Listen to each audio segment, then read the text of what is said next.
방금 우리 읽은 말씀이 무슨 장면이냐? 나아만이라는 이 아람이라는 강대국에 장관이 있었습니다. 군대 장관.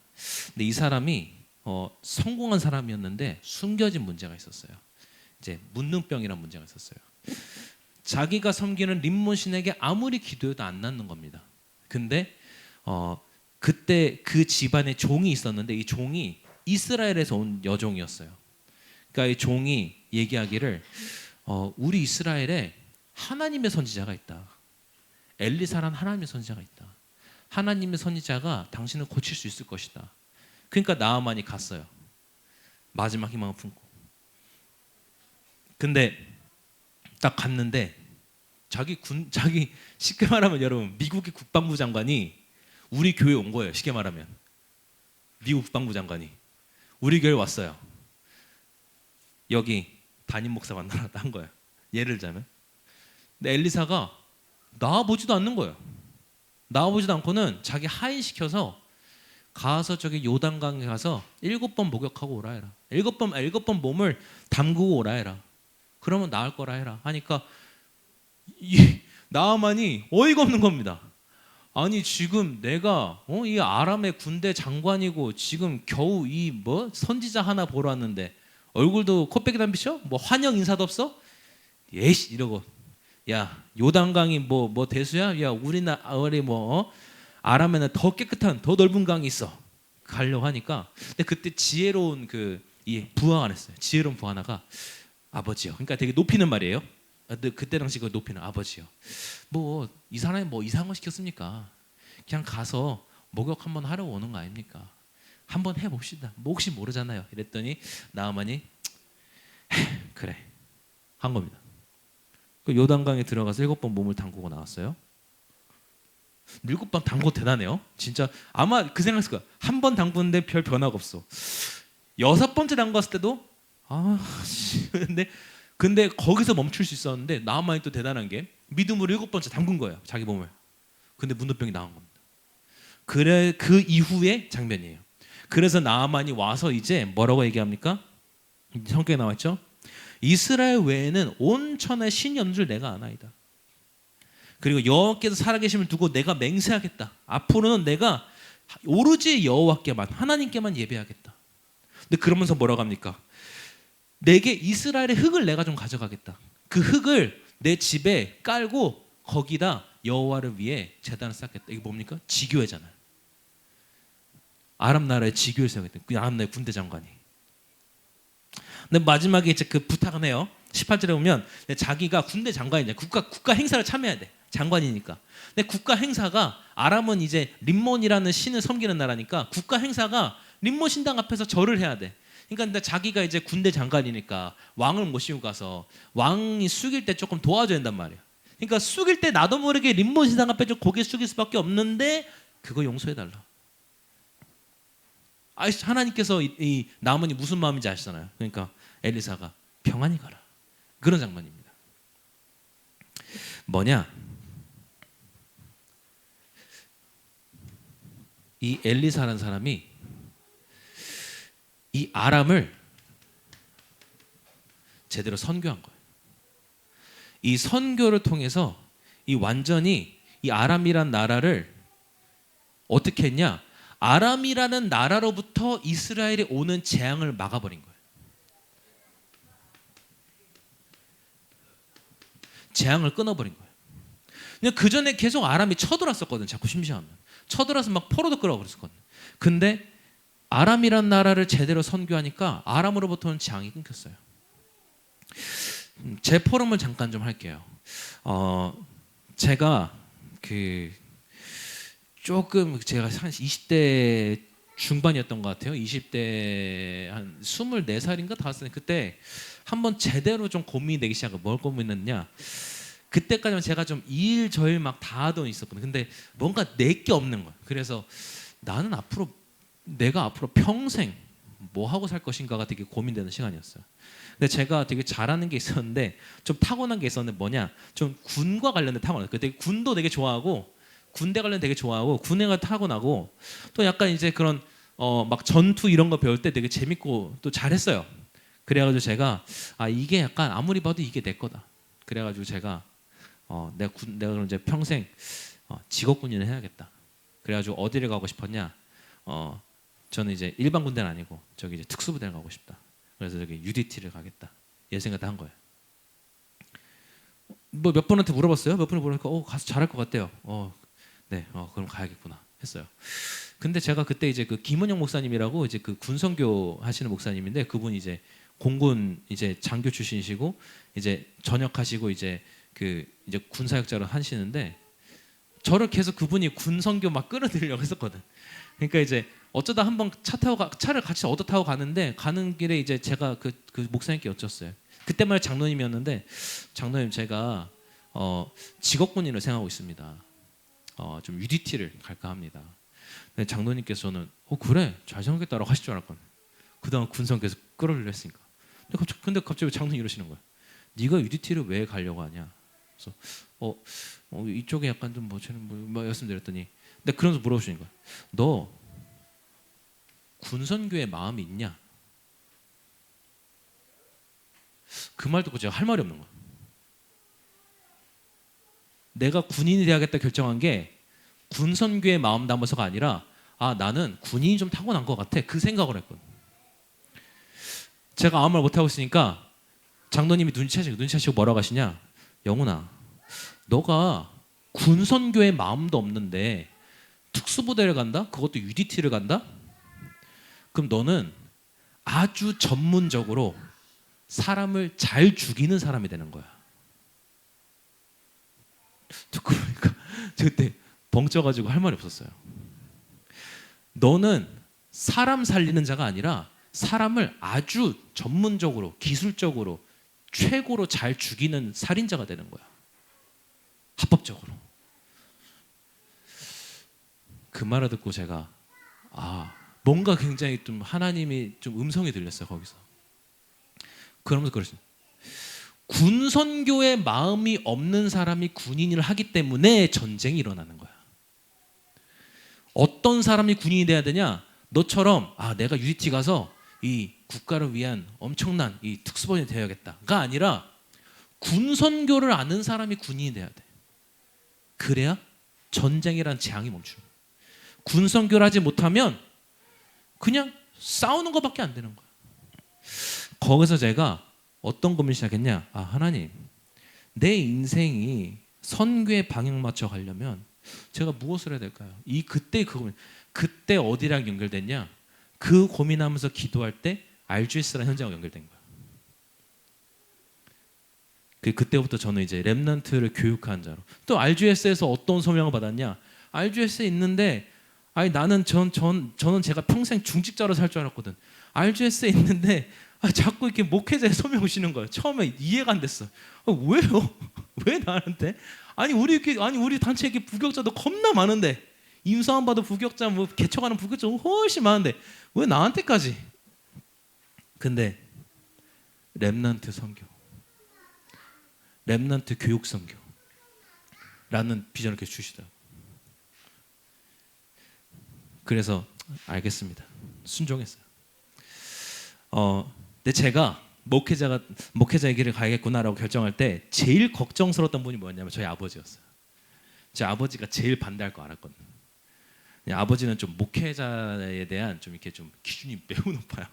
목회자는 이래야 돼. 좀 그런 게 있어요. 목회자는 이제 교회 리더기 때문에 이제 이게 좀 그런 게 있다 보니까 그리고 제가 목회한다고 제일 탐탁지 않아 하시는 분이었어요. 근데 만이나 다를까 얘기하니까 아버지가 이제 처음 만났을 때는 그냥 별 얘기 안 하셨는데 두 번째 다시 만나니까 이제 얘기하시더라고. 부정적인 얘기들을 막 하시더라고. 근데 제가 이걸 말씀드렸어요. 아버지, 제가 그냥 교회에서 수요 예배하고 금요 예배하고 주일 예배하는 목회자가 되겠다는 게 아닙니다. 하나님께서 저에게 렘넌트 선교라는 주셨다 그러면서 쭉 저의 비전을 설명해드렸어요. 근데 그러면서 하나님께 그런 생각했어요. 하나님, 저는 아버지가 인정하지 않으면 목회 안 합니다. 이렇게 기도했어요. 난 내 아버지가 다른 사람들은 다 하세요 할 거기 때문에 다른 사람 인정이 좀 필요 없고 우리 아버지가 인정하면 그거는 하나님이 주신 길이라고 맞다고 내가 이해하겠다. 그런데 아버지가 들으시고 아 그래 그럼 네가 시대에 필요한 목회를 잘 본 것 같다. 그럼 쥐주시더라고요. 그래서 어제 이제 제가 몇 년 전부터 그림 그려던 헤브론 아카데미 이제 개원 예배를 딱 드렸어요. 드리면서 아버지가 오셨어. 아버지가 오셔가지고 이제 간식사 들고 이제 오신 분들 드시라고 이제 간식사 들고 오셨어요. 그래가지고 되게 전 너무 감사하더라고. 그러니까 어제 밥 먹으면서 이제 아버지한테 너무 감사합니다. 이제 근데 아버지도 이제 이해하시는 거예요. 얘가 지금 어떤 마음으로 이 길을 가는구나. 그리고 이게 진짜 시도에 필요하구나. 진짜 렘넌트들이 이런 부분을 준비해야 되는구나. 이해하시는 거예요. 그래서 어제 너무 그 이제 개헌 예배 하면서 그때부터 이제 붙잡았던 이 흐름들을 다시 한번 또 이게 또 이게 주마등처럼 다 기억나면서 너무 감사하더라고. 근데 이제 시작이다. 오만하지 말자. 이제 시작이다. 지금부터 고생 시작이다. 진짜 감사하는 고생의 시작이다. 근데 진짜 이게 하나님이 나에게 지금 방향이 맞구나라고 제가 왜 이렇게 또 확신하게 되냐면 지난 한 주간 이제 그래서 렘넌트들과 이제 쭉 매일 만나면서 이제 했는데 근데 저 이렇게 매일 렘넌트들 만나고 어제 또 신앙 가서 또 만나고 오늘 또 교회에서 또 만나고 근데 저는 이게 너무 행복해요. 매일같이 렘넌트들 만나는 게 너무 행복해요. 하나님 나에게 주신 게 맞구나. 내가 뭘 잘해서가 아니라 내가 렘넌트들과 함께 있는데 그게 행복하다?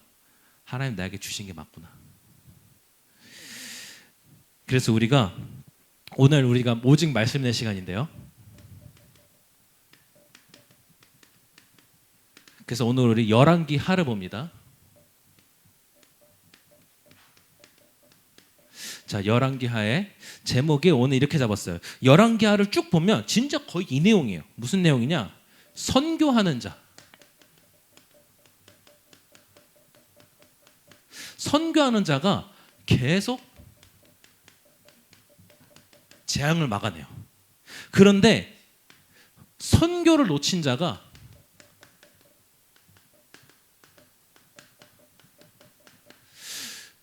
다 아까울 수밖에 없는 재앙. 너무 눈앞에 재앙이 있는데도 이거 눈앞에 보이는데도 거기서 방향을 찾지 못하고 결국은 재앙을 막지 못해요.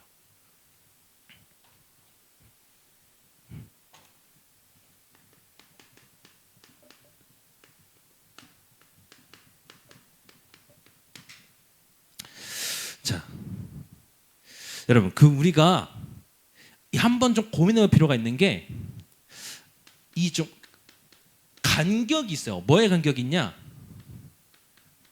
복음과 나 사이에 간격이 있어. 근데 이거는 뭐 당연한 거예요.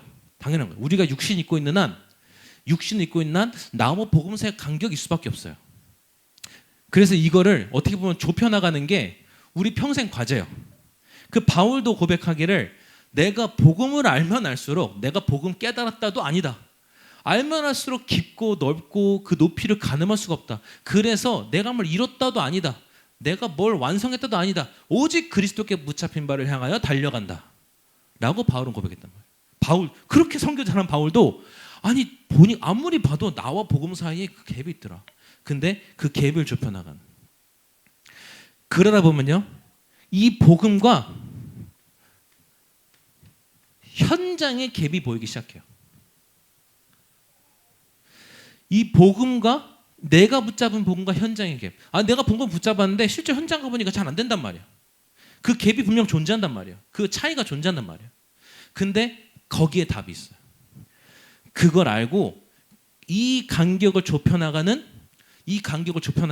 그 응답 받아가는 이게 복음과 나의 간격을 발견하고 좁혀나가는 저는 이게 진짜 절대 망대구나.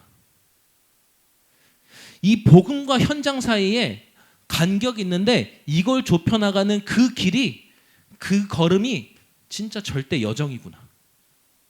그러면요 이제 전제 현장에서 내 현장을 살릴 수 있는 전문성이 생기잖아요. 근데 그 전문성과 또 선교에 이 간격이 있어요. 이게 어떻게 선교로까지 연결되지?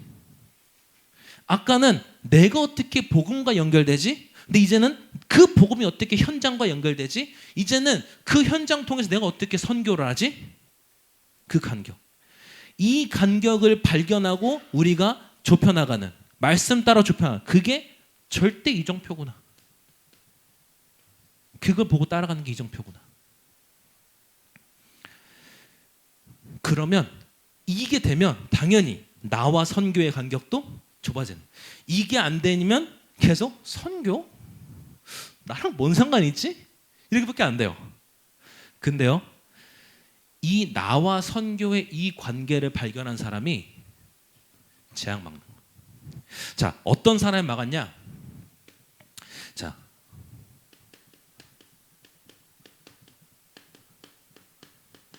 선지자 엘리사가 그 막은 거예요. 자, 선지자 엘리사가 시작도 남달랐어요. 그 선지자 엘리사의 스승인 엘리야가 하나님께 부름받아 가는데 엘리야를 계속 따라가는 거예요. 엘리야가 야 따라오지 마, 나 이제 하나님께 갈 거야, 따라오지 마라고 하는데 엘리사가 계속 따라오는 거예요. 그러니까 엘리야가 너 왜 자꾸 따라오니? 이러고 하니까 뭐라고, 하나님이 살아계심을 두고 맹세하노니 내가 선생님이 하나님께 불려들어갈 때까지 떠나가지 않겠다라고 하니까 엘리야가 이놈이 뭘 아는구나 싶었는지 얘기했어요. 그래, 내가 너한테 뭘 물려주고 갈까? 내가 가진 능력 중에, 하나님 나에게 주신 능력 중에 내가 너에게 뭘 물려줄까 했더니 엘리사가 뭐라 하냐면요, 다 필요 없고요, 나에게 갑절의 영감을 주옵소서. 이게 이제 옛날 성경의 표현이 이렇게 됐거든요. 요즘 성경이 뭐냐, 나에게 2배의 성령을 달라. 당신이 충만했던 그 성령의 2배의 성령 충만함을 나에게 달라. 엘리야가 딱 보고, 네가 어려운 것을 구하는구나. 그렇지만 네가 끝까지 날 따라오면 반드시 보리라. 근데 여기서 우리가 물어요, 왜 엘리사는 이걸 달라고 했을까? 다른 거 다 필요 없고. 왜냐하면 앞으로 엘리야가 가야 할 길, 앞으로 엘리야가 해야 할 일은 그 누구도 할 수 없는 일, 누가 도와줄 수도 없는 일이야. 진짜 nobody, 아무도 도와줄 수 없어. 진짜 아무것도 나에게 안 돼요. nothing. 여기서 시작해야 돼요. 그렇기 때문에 필요한 게 뭐다? 갑절의 영감. 그 저도 헤브론 악함 시작하면서 온갖 걱정들이 한번 딱 드는 거라서 진짜 하나님 이거 어떻게 할 거야 하는데, 근데 그러다가 제가 딱 말씀표 보다가 딱 이거 본 거예요. 보면서 그래, 내가 지금 이 하나님께 받은 이 소명 따라 가는데 그 누구도 사실은 도와줄 수 없다. 그 어떤 것도 사실 안 된다. 돈이 있다고 되는 것도 아니고 뭐가 있다고 되는 것도 아니다. 뭐가 필요하냐? 아무도 가지 않는 길을 가기 때문에 나에게 2배의 성령 충만함. 그래서 하나님 걱정하지 않겠습니다. 나에게 성령 충만함을 주옵소서. 갑절의 성령의 충만함을 주옵소서.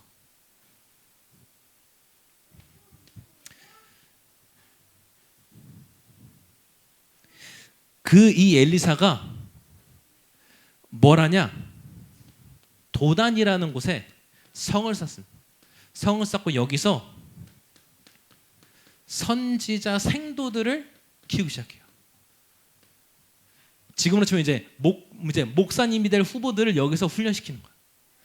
이게 여기가 제대로 RUTC, 진짜 RUTC. 여러분 RUTC가 뭐냐? 렘넌트들이 모여서 훈련받는 장소를 얘기해요. 그래서 줄여서 그냥 렘넌트 공동체 훈련장이 너무 기니까 줄여서, 영어로 줄여서 RUTC. 자, 이 RUTC 서니까 이 이스라엘에 내리는 재앙이 멈추기 시작하는데, 완전 이 이스라엘을 지금까지 괴롭혀오던 이 아람이라는 나라, 여기를 선교하기 시작하는 거야. 이 선교가 되어지기 시작하는 거야. 어떻게 되었냐? 아까 우리 봤던 나아만 장군의 사건 있었죠. 나아만 장군을 살렸죠. 여러분 생각해 보세요. 아람 나라의 최고 장군이 더 이상 이스라엘과 전쟁하고 싶어 하지 않아. 어떤 응답이에요? 근데 나중에 또 이 아람의 왕이 보니까 이 이스라엘을 치려고 계속 이제 공격을 해요. 근데 공격을 하는데 공격하러 가는 길마다 이스라엘 군대들이 매복하고 있어. 이게 뭐지? 야, 우리 중에 스파 있나 보다. 그랬더니 거기서 군인 하나가 얘기합니다. 아닙니다. 제 스파이가 있는 게 아니라 거기 엘리사라는 선지자가 있는데 그 사람이 하나님께 계시를 받으니까 우리 계획 다 알고 있습니다. 그러니까 그래? 그 엘리사를 잡으러 가자. 그래가지고 군대를 도단성으로 보낸 거예요. 근데 거기서 무슨 일이 벌어지냐면요. 가는 어느 날 딱 이 엘리사의 사원 하나가 이제 제자 하나가 일어나 아침에 딱 눈 떠 딱 보는데 어머 저기 도단성을 아람 군대가 둘러싸고 있는 거. 근데 여기는 군인이 있는 성이 아니거든. 그냥 선지자 생도도 있는 성이거든. 야, 큰일 났다. 스승님 저희 큰일 났습니다. 근데 엘리사가 뭐라고 하냐? 걱정하지 마라. 저들보다 우리와 함께한 자가 몇 배는 많다. 그러니까 이제 얘가 이해 못하거든요. 뭔 소리예요 이게? 그러니까 기도하죠. 하나님 이 사원의 눈을 열어 보게 하소서. 그러니까 딱 보니까 하나님이 보낸 천군 천사가 둘러싸고 있는 거야. 그러니까 거기서 딱 엘리사가 기도합니다. 뭐라고 기도하냐? 하나님 저들의 눈을 멀게 하옵소서. 그러니까 그때 아람 군이 거기 이 도단성을 포위하고 있던 아람 군인데 갑자기 언제까지 하는데 갑자기 깜깜해지는 거야. 뭐야? 아무것도 안 보여. 그래가지고 이제 나중에 막 서로 막 갑자기 다 장님이 돼서 야 이러고 있으니까 엘리사가 가서 이제 탕탕 치면서 이쪽으로 오시오 하고 데려갔는데 어디로 갔냐? 사마리아 성으로 데려갔어요. 이제 이스라엘의 본성 들어가서 딱 이제 들어가니까 이제 그때 엘리사가 기도하니까 눈이 떠져요. 눈이 떠지고 나니까 어머 사마리아 성 안에 우리가 갇혀 있네. 저기 성벽 위에서 군인들이 화살을 준비하고 있네. 우리는 아무것도 없네. 죽었다. 그냥 도관에도 쥐가 된 거야. 그러니까 이제 왕이 이제 이스라엘 왕이 엘리사한테 와서 아버지요. 높이는 말이네. 아버지요. 우리가 어떻게 할까요? 싹 다 죽여버릴까요? 발사할까요? 엘리사가 뭐라고 하냐? 아니다. 그러지 마라. 저들에게 술과 떡을 충분히 먹여서 배불리 먹여서 돌려보내라. 그래가지고 이 엘리사를 잡으러 온 군인들을 엘리사가 배불리 먹여서 돌려보내. 이 군인들이 돌아가서 다시는 쳐들어오고 싶을까 쳐들어오기 싫을까요? 다시는 쳐들어오기 싫은 거예요. 근데 더 중요한 게 있어요. 그 아람의 군대가 그 풀어진 포로들이 바로 뭐냐? 이 나만 장군도 그렇고 이 포로도 그렇고 이 하나님의 능력을 본 거예요. 누굴 통해서? 엘리사를 통해서. 그렇게 아람을 섬겨. 그 결과 아람은 절대 이스라엘을 멸망시키지 못했어요. 아람을 통해서 들어오는 재앙을 완전히 엘리사가 막아버렸어요. 자, 두 번째는 뭐냐? 자, 여러분 그 이스라엘이 이게 이스라엘이면 이렇게 반 쪼개져 있어요. 그래 여기는 이제 유다, 남유다. 여기는 이제 유다 집 하나밖에 없어서 유다 플러스 베냐민전 유다. 그 나머지는 이제 제일 얘네가 쪽수가 많으니까 얘네가 이제 이스라엘이에요. 그래서 북이스라엘, 여기 남유다 이렇게 나라가 분열됐었어. 자, 그래서 이 엘리사는 이 북이스라엘의 선지자. 자, 그런데 나중에 결국은 또 이스라엘의 그 이후로 엘리사 이후로 또 복음 놓쳐요. 그래서 결국은 하나님이 이 아수르라는 나라 들어서 이 영어로 이제 그 요즘 말로 이제 아시리아라는 나라 들어서 북이스라엘을 완전 멸망하게 하세요. 그리고 그 이제 아시리아가 이제는 남유다까지 노리는 상황이 된 거예요. 근데 그때 선지자 이사야 그리고 히스기야 왕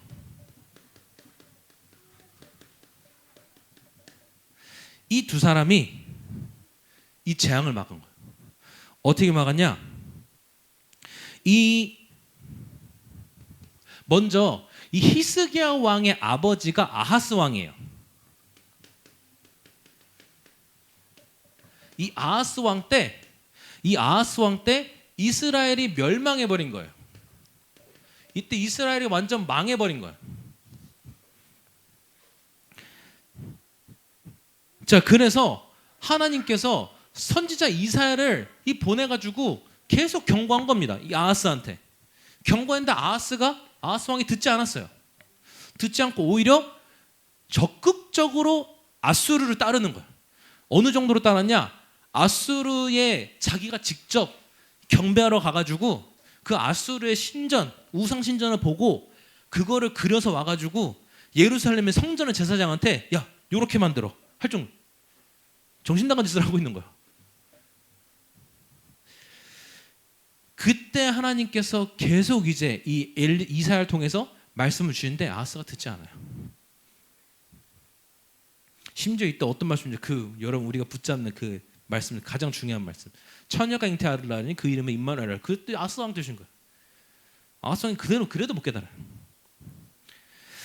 자, 그런데 이제 이사야는 기다리죠. 하나님이 말씀하셨으니까. 근데 이 아하스가 죽고 이 아하스의 아들인 히스기야가 왕이 되는데 또 히스기야는 또 괜찮은 왕이에요. 히스기야는 또 괜찮은 왕이에요. 어떻게 괜찮았냐? 하나님을 섬기는 왕이에요. 그래서 이 히스기야가 이제 나라를 개혁하기 시작합니다. 어떻게 개혁하냐? 우상 다 박살내고요. 하나님께 드리는 온전한 제사, 그러니까 예배죠. 이걸 회복하기 시작하는 거예요. 특히 제사 중에 가장 중요한 제사 뭐냐? 여러분 우리가 모든 예배의 주인이 누굽니까? 그리스도잖아요. 그 그리스도를 누리는 유월절을 회복한 거예요. 유월절 행사가 완전 거의 없어졌어. 근데 이 유월절이라는 이 이스라엘을 구원하신 그 하나님, 그리스도를 상징하는 그 구원의 이 행사를 회복한 거예요. 그래서 이제 이사야와 함께 팀이 돼가지고 나라를 올바로 개혁해 나가기 시작하는 거예요. 자, 그런데 그때 위기가 와요. 저는 가끔 우리가 하나님이 원하시는 일을 하다가 위기가 올 때가 있어요. 근데 그 위기는 하나님이 오늘 지금 오늘 우리 2부에 나왔지만 위기야말로 진짜 선교의 기회예요. 이 위기가 딱 오는데 어떤 위기가 오냐? 이 아시리아가 18만 5천 명의 군인을 그것도 그냥 저기 아무나 군대가 아니라 정예병을 이끌고 쳐들어온 거예요. 왜? 아하스 왕 때는 자기 아수라를 잘 섬겼거든. 근데 히스기야 왕이 야 우리 너네 안 섬겨 이래버리니까 쳐들어왔어요. 쳐들어왔는데 이때 히스기야 왕이 당황해가지고 약간 좀 정치적인 계산을 한 것 같아. 왜냐하면 자 설마 아시리아가 그래도 이 우리 뒤에 있는 애국 이집트 눈치 보여서 안 쳐들어오겠죠. 근데 쳐들어오네.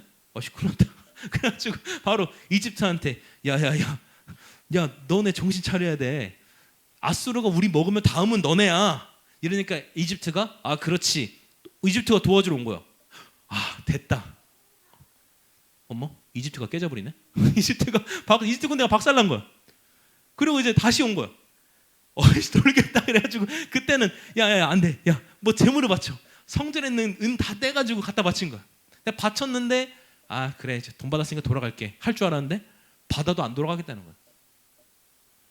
그때 히스기야가 드디어 다시 믿음을 회복해요. 처음에 좀 당황한 거야. 위기가 왔으니까. 믿음을 회복하고 이 아수르의 왕 사네립 왕이 보낸 그 편지를 하나님의 딱 성전 앞에 두고 기도한 거야.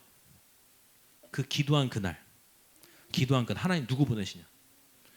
이사야를 보내세요. 이사야를 보내셔서 걱정하지 마라.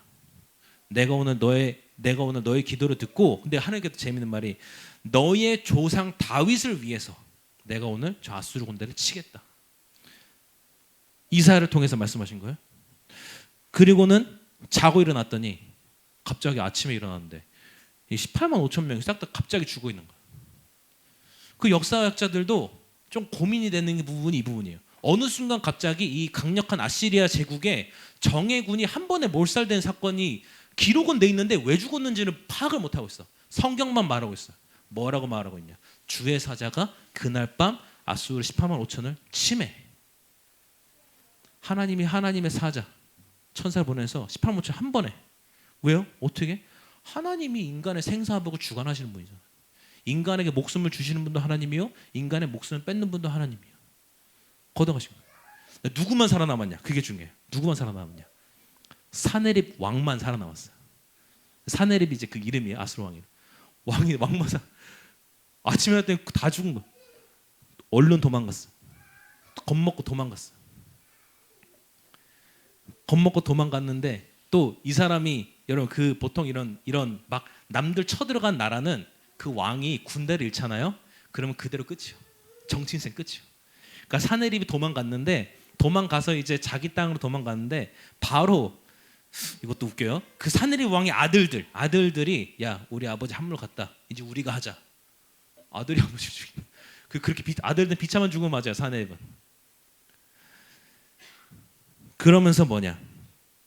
이때부터 진짜 이사야를 통해서 그 주변 나라에 이 하나님의 능력이 전달되기 시작하는 거예요. 그래서 이사야를 통해서 주변 나라의 하나님께서 복음을 줘. 그래서 이사야서를 쭉 읽어보면요, 이사야가 진짜 많은 나라한테 하나님 말씀을 전했어요. 뭐 두로는 정하고 시도는 정하고 뭐 별의별 나라 다 나요. 그 주변 온갖 나라에 이 하나님의 말씀을 전하는. 자, 그리고 세 번째.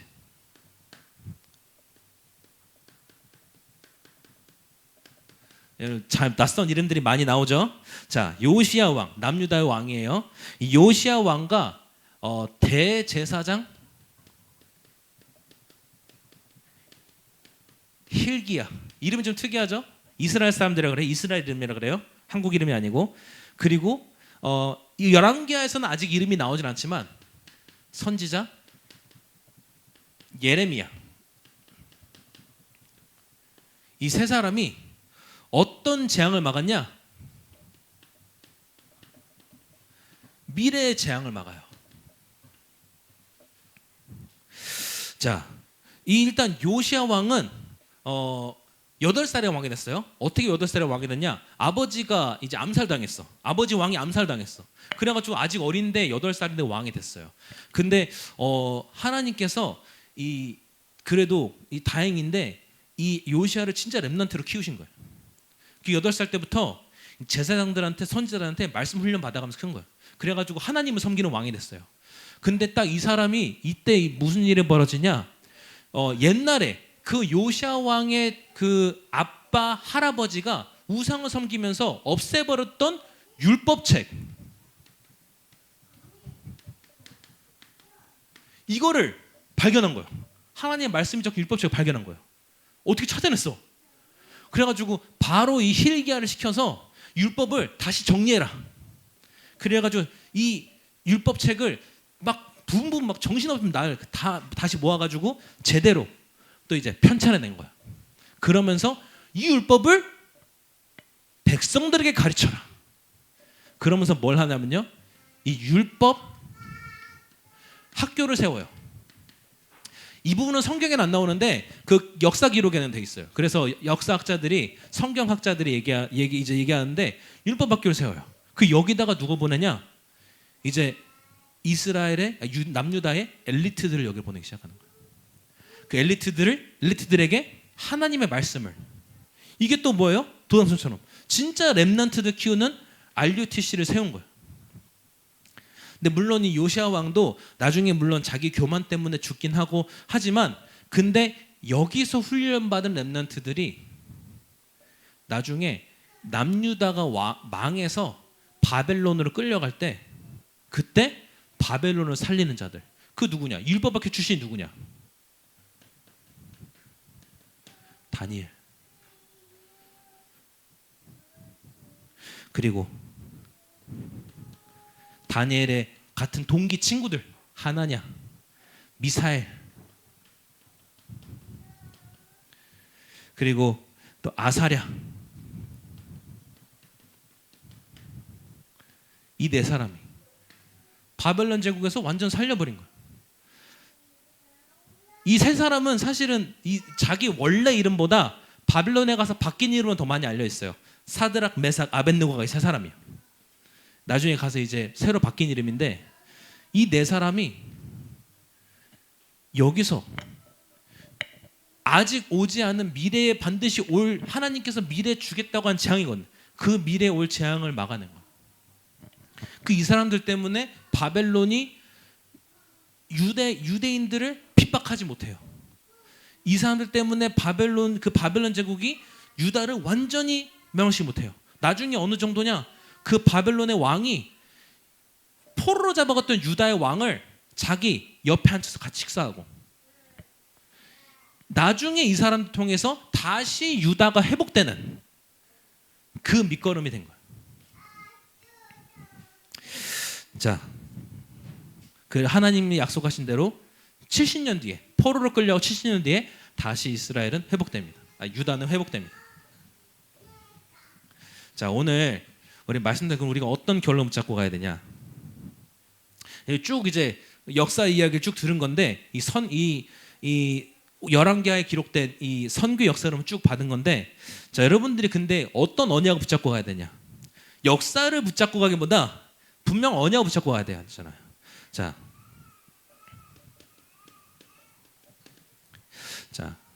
선교를 놓친 자는 빼앗길 수밖에 없어요.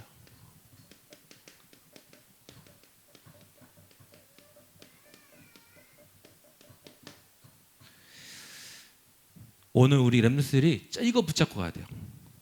선교에 대한 이유가 이거구나. 선교를 놓치면 빼앗길 수밖에 없어요. 그 증거가 이제 쭉 기록된 거예요. 어떻게 기록됐어요? 이스라엘이 아수르 선교에 실패했어요. 그래서 반대로 어떻게 했어요? 아수르한테 점령당해 버렸어요. 이 유다 왕국이 바벨론 선교에 실패했어요. 바벨론 선교를 놓쳤어요. 결국은 바벨론에게 나라를 빼앗겼어요. 그러니까 이 사람들이 선교를 놓치고 선교 대신에 자꾸 뭘 하니까 문제가 오냐? 자꾸 이제 인본주의 쓰고요. 그러니까 사람의 방법을 뭐 어떻게 해보려고 그러고.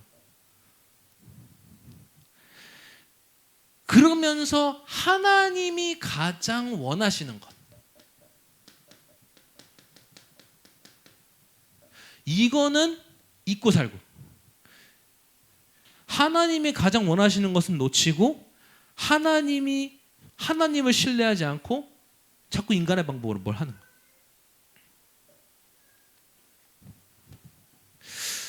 그 여러분, 이스라엘의 위치가 되게 재밌어요.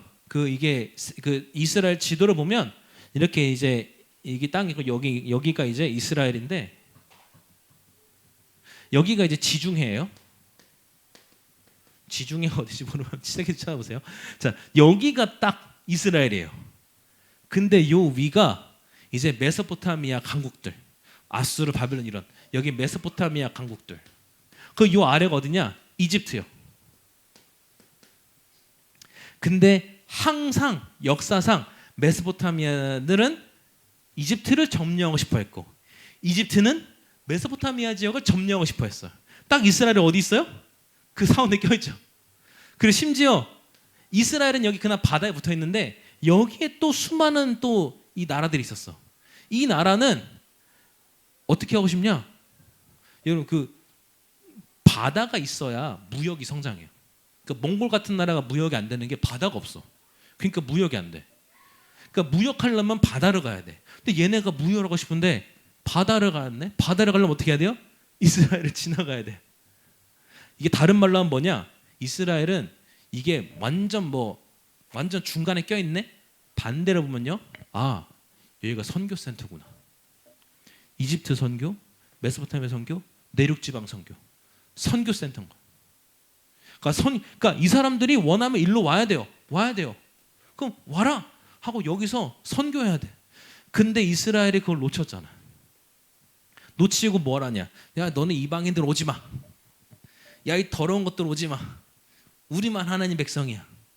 이러니까 여기에 뺏기고 여기에 약탈당하고 사방팔방으로 두드려 맞고 산 거야. 근데 여러분, 이스라엘이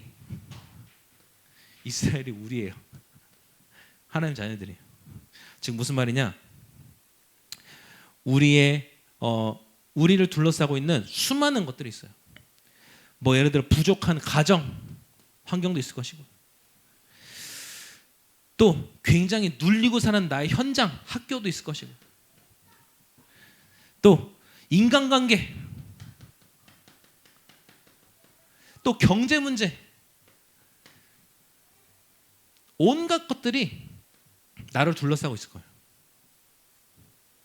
근데 여기서 중요한 게 여러분들이 선교를 놓치면 빼앗길 수밖에 없다.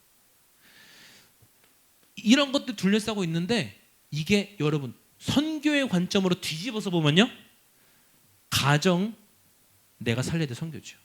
현장 내가 살려야 될 선교죠. 인간관계 이거 사람들 내가 살려야 될 선교 대상이에요. 경제 선교 경제, 빛의 경제, 선교할 수 있는 경제.